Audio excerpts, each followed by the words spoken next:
ആപ്കി അദാലത്തിൽ അരുൺ ഷോറിയുടെ മേലുള്ള കുറ്റാരോപണം ഇദ്ദേഹം തന്റെ പാർട്ടിക്ക് തന്നെ ഒരു ഭാരമായി മാറിയിരിക്കുന്നു എന്നുള്ളതാണ്. ഞാൻ താങ്കളുടെ ഹിസ്റ്ററി നോക്കിയപ്പോൾ മനസ്സിലായ ഒരു കാര്യം, കോളേജിൽ താങ്കൾ ഹോക്കി കളിക്കുമായിരുന്നു, ഹോക്കി ടീമിന്റെ ക്യാപ്റ്റനും ആയിരുന്നു. അതെ. ക്യാപ്റ്റൻ എന്ന് വെച്ചാൽ ടീമിലുള്ള എല്ലാവരെയും ഒന്നിച്ചു കൊണ്ടുപോകുന്ന വ്യക്തിയാണ്. രാഷ്ട്രീയത്തിൽ വന്നതിന് ശേഷം താങ്കൾ മുന്നിൽ പോവുകയാണ്, ബാക്കി എല്ലാവരും പുറകിലാണ്. അത് അസൈൻമെന്റുമായി ബന്ധപ്പെട്ടതാണ്. നിങ്ങൾ ഡിസ്ഇൻവെസ്റ്റ്മെന്റിനെ പറ്റി സംസാരിച്ചു. അതൊരു കോൺട്രവേഴ്ഷ്യൽ അസൈൻമെന്റ് ആണ്. ആര് ചെയ്താലും എതിർപ്പുണ്ടാകും. ഇംഗ്ലണ്ടിൽ പോലും ഗവൺമെന്റ് കമ്പനി സെല്ല് ചെയ്യുമ്പോൾ അവിടെയും ഇതുപോലെ ഒരുപാട് കോൺട്രവേഴ്സീസ് ഒക്കെ ഉണ്ടായിട്ടുണ്ട്. അതായത് മറ്റു സർക്കാരിന്റെ ഉത്തരവാദിത്തങ്ങളെ മാറ്റിമറിക്കാനുള്ള ഒരു ഉത്തരവാദിത്തം.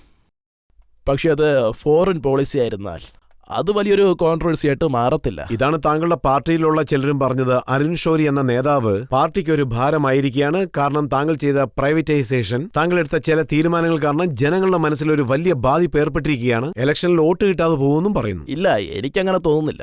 അതെന്താന്ന് വെച്ചാൽ പഞ്ചാബില് വോട്ടെടുപ്പ് ഉണ്ടായിരുന്നു. അവിടെ സ്വത്ത് ഉൽപ്പന്നയെ വളരെ പ്രശംസിച്ചു. മധ്യപ്രദേശില്, രാജസ്ഥാനില് അവിടെയൊന്നും ഇതിൽ യാതൊരു പ്രശ്നവും ഉണ്ടായിരുന്നില്ല. പക്ഷെ ബാക്കിയുള്ള സ്ഥലങ്ങളിൽ എഫക്റ്റായി. അതിനിപ്പോ വേറെയും കാരണങ്ങളുണ്ടാവാം. അതിപ്പോ പറയുകയാണെങ്കിൽ ഇതിനൊരു കാരണമേ ഉള്ളൂ. സോണിയാഗാന്ധിയുടെ പോപ്പുലാരിറ്റി കാണാൻ താങ്കൾ പിന്നിലേക്ക് പോയിരിക്കുകയാണ്. ഇല്ല, അതും ഉണ്ടാകാം. ഇതിനു മുന്നേ സംഭവിച്ചു നോക്കൂ. അവരും തോൽവികളെ ഫേസ് ചെയ്തിട്ടുണ്ട്. അവർ വളരെ ബുദ്ധിശാലി എന്ന് പറയും. ഗോവ ജാർഖണ്ഡ് വിഷയത്തിൽ അതിന്റെ പ്രതിഫലനവും ഉണ്ടായിരുന്നു. ഇന്ന് ഒരു ചില മിനിസ്റ്റേഴ്സിനെയൊക്കെ കൂടെ വച്ചിട്ട് അതുകൊണ്ട് നോക്കുകയാണെങ്കിൽ അത് ഡോക്ടർ മൻമോഹൻ സിംഗിനെ പോലെ നല്ല മനുഷ്യരുടെ ഇമേജ് നശിപ്പിക്കുന്ന രീതിയിലാണെങ്കിൽ അതുള്ളൊരു ബുദ്ധിപരമായ നീക്കമാണെന്ന് പറയാൻ സാധിക്കില്ല. എന്റെ ചോദ്യം എന്താണെന്നാൽ, താങ്കൾ നരേന്ദ്രമോദിയെ പോലെയുള്ള ചില ആളുകൾ, അതായത് ഹിന്ദുത്വവുമായി ബന്ധമുള്ള നേതാക്കന്മാരുടെ കൂടെ വർക്ക് ചെയ്യുമ്പോൾ താങ്കളുടെ ആ ഒരു അനുഭവം എങ്ങനെയായിരുന്നു? ഞാനിപ്പോൾ ഒരാളെ മാത്രം ടാർഗറ്റ് ചെയ്ത് സംസാരിക്കാറില്ല. അതിപ്പോ നിങ്ങൾ മിസ്റ്റർ നരേന്ദ്രമോദി അദ്ദേഹത്തിന്റെ പേര് പറയുകയുണ്ടായി. എൻ്റെ അറിവിൽ അദ്ദേഹത്തിന് അങ്ങനെ ഒരു മനോഭാവം ഉണ്ടായിരുന്നില്ല. അതായത് മീഡിയയാണ് അങ്ങനെ ഒരു ഇമേജ് ക്രിയേറ്റ് ചെയ്തത്. ഇന്ന് നിങ്ങൾ നോക്കുകയാണെങ്കിൽ വികസനത്തിൻ്റെ തീരുമാനങ്ങളിൽ നരേന്ദ്രമോദിയുടെ സർക്കാരിൽ നോക്കുകയാണെങ്കിൽ ഗുജറാത്തിൽ നിങ്ങൾ പറയുന്നത് പോലെ യാതൊരു എക്സാമ്പിളും അവിടെ ഇല്ല. 2 വർഷത്തിൽ സർക്കാരിൻ്റെ വരുമാനത്തിൽ 1/3 ആരാണ് കുറച്ചത്? എത്ര പേർ ഇതുപോലുള്ള അൺപോപ്പുലർ ഡിസിഷൻ എടുത്തിട്ടുണ്ട്? കൃഷിയിടങ്ങളിൽ വൈദ്യുത ബില്ല് കൂട്ടി, ബസ് ടിക്കറ്റ് പ്രൈസും കൂട്ടി, അതിനുശേഷം ഹോസ്പിറ്റൽ ചാർജസും കൂട്ടി. അതുമാത്രമല്ല, വെള്ളത്തിന്റെ കാര്യത്തിൽ ഇടപെടുകയാണ്. MLA-മാരെല്ലാം അദ്ദേഹത്തിനോട് എന്തിനാണ് ദേഷ്യപ്പെടുന്നത്? കാരണം എന്താണെന്ന് വെച്ചാൽ അദ്ദേഹം ഒരു കോർപ്പറേഷൻ നേതാക്കളെയും MLA ആക്കിയിട്ടില്ല. അതുപോലുള്ള MLAs ഇല്ല. സോ ഇതുപോലുള്ള നല്ല കാര്യങ്ങളെല്ലാം തന്നെ ഒരു നല്ല സർക്കാരിന് ആവശ്യമുള്ള കാര്യങ്ങളാണ്. ജനങ്ങളുടെ അഭിപ്രായം എന്താണെന്ന് വെച്ചാൽ, ഗുജറാത്തിൽ കലാപം നടക്കുമ്പോൾ നരേന്ദ്രമോദിയുടെ സർക്കാരാണ്, ആ സർക്കാർ അത് തടഞ്ഞു നിർത്തുന്നതിന് പകരം എരിതീയിൽ എണ്ണ ഒഴിച്ചതായി നമുക്ക് പബ്ലിക്കിൽ ഇതുപോലുള്ള ഒരുപാട് കാര്യങ്ങളുണ്ട്. പക്ഷെ നിങ്ങൾ നരേന്ദ്രമോദി സാറെ ഇവിടെ കൊണ്ടുവന്നാൽ മാത്രമേ അദ്ദേഹത്തിന്റെ ഭാഗം പറയാനായിട്ട് സാധിക്കും. ഇപ്പൊ ഞാൻ പറഞ്ഞു വരുന്നത് എന്താന്ന് വെച്ചാൽ, മീഡിയ ഉണ്ടാക്കുന്ന ഒരു ഇമേജ് വെച്ച് നമ്മളൊരാളെ ജഡ്ജ് ചെയ്യാനായിട്ട് പാടില്ല.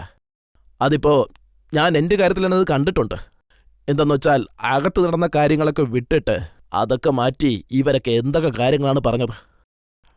ഇതുപോലുള്ള ഒരുപാട് അനുഭവങ്ങൾ എനിക്കും ഉണ്ടായിട്ടുണ്ട്.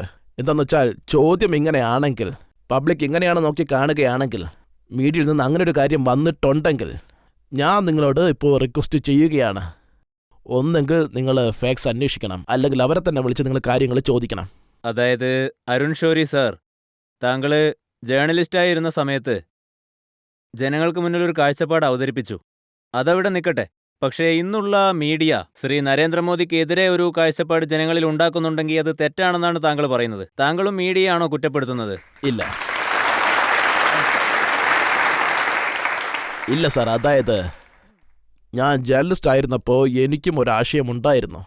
അതായത് ഞാൻ പറയുന്നതാണ് ശരി, പബ്ലിക് എന്നെ ഫോളോ ചെയ്യാവൂ എന്ന് ഞാൻ പറഞ്ഞിട്ടില്ല. നമ്മുടെ ഉത്തരവാദിത്തം എന്താണെന്ന് വെച്ചാൽ സത്യങ്ങളെ പുറത്തു കൊണ്ടുവരുന്നത്. പബ്ലിക് അതിനെപ്പറ്റി നല്ലൊരു അന്വേഷിച്ച് അതിൻ്റെ കാര്യങ്ങളെപ്പറ്റി അറിയണം, അതിനെപ്പറ്റി ചിന്തിക്കണം, ഒരു തീരുമാനമെടുക്കണം. പബ്ലിക് ഒരാൾ പറയുന്നത് മാത്രം പിന്തുടർന്ന് പോയാൽ ഡെമോക്രസി അവിടെ ഫെയിലാണ്. ജയലളിതയ്ക്കെതിരായ അഴിമതി ആരോപണങ്ങൾ പ്രൂവ് ആയാലും അവർ ഇലക്ഷനിൽ നിൽക്കുന്ന സമയത്ത് അവർ ജയിക്കാറുണ്ട്. മൻമോഹൻ സിംഗ് സൗത്ത് ഡൽഹിയിൽ നിന്ന് അദ്ദേഹം തോറ്റുപോകുന്നു. അതുകൊണ്ടാണ് ഞാൻ പറയുന്നത്, പബ്ലിക് എല്ലാവരും ഒരു കാര്യത്തെ നല്ലതുപോലെ അന്വേഷിക്കണം, അതിൻ്റെ അനന്തരഫലങ്ങളെപ്പറ്റിയും ചിന്തിക്കണം. അവർ വോട്ട് ചെയ്യുമ്പോൾ ഈ എല്ലാ കാര്യങ്ങളെയും പറ്റി ചിന്തിച്ചു വേണം വോട്ട് ചെയ്യാനായിട്ട്. ഇനിയൊരു കാര്യം, നമ്മളെല്ലാവരും ചേർന്നിട്ട് ഒരു പ്രഷർ ഉണ്ടാക്കണം. അപ്പോഴേ സർക്കാരിന്റെ കാര്യങ്ങളിൽ മാറ്റങ്ങൾ വരുത്തും. അതുകൊണ്ടാണോ താങ്കളെപ്പോലുള്ള ആളുകൾ ഇലക്ഷനിൽ നിൽക്കാതിരിക്കുന്നത്? നമ്മൾ നിൽക്കുന്നതിന് വേണ്ടി ആരും നമുക്ക് സീറ്റ് തരുന്നില്ലല്ലോ. നിങ്ങൾ എൻ്റെ കാര്യം വിട്ടേക്ക്. ഇപ്പോൾ എന്ത് സിറ്റുവേഷനാണ് ഇവിടെ ഉള്ളതെന്ന് വച്ചാൽ, അതായത് ഡോക്ടർ മൻമോഹൻ സിംഗിനെ പോലെയുള്ള ആൾക്കാർ തെരഞ്ഞെടുപ്പിന് നിൽക്കാൻ പറ്റാത്ത അവസ്ഥ ഉണ്ടായെങ്കിൽ ഇത് വളരെ സീരിയസ് ആയ സിറ്റുവേഷനാണ്. ഇതിനെപ്പറ്റി നാട് മുഴുവൻ നല്ലതുപോലെ ചിന്തിക്കണം.